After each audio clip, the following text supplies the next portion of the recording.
قل لو كان معه آلهة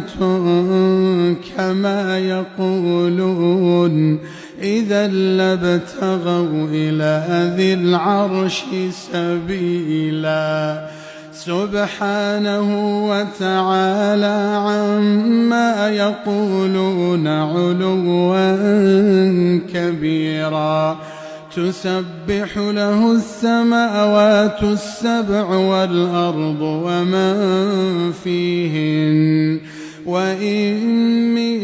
شيء إلا يسبح بحمده ولكن لا تفقهون تسبيحهم إنه كان حليما غفورا وإذا قرأت القرآن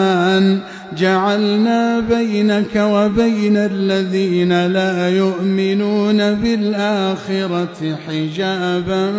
مستورا وجعلنا على قلوبهم أكنة أن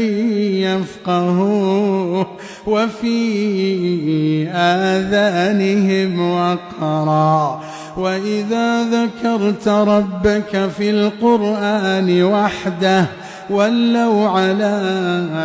أدبارهم نفورا نحن أعلم بما يستمعون به إذ يستمعون إليك وإذ هم نجوى إذ يقول الظالمون إن تتبعون إلا رجلا مسحورا انظر كيف ضربوا لك الأمثال فضلوا فلا يستطيعون سبيلا وقالوا أئذا كنا عظاما ورفاتا أئنا لمبعوثون خلقا جديدا قل كونوا حجارة أو حديدا أو خلقا مما يكبر في صدوركم فسيقولون من يعيدنا قل الذي فطركم أول مرة فسينغضون إليك رؤوسهم ويقولون متاه قل عسى أن يكون قريبا يوم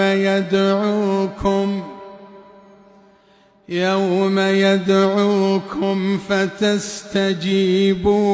بحمده وتظنون إن لبثتم إلا قليلا.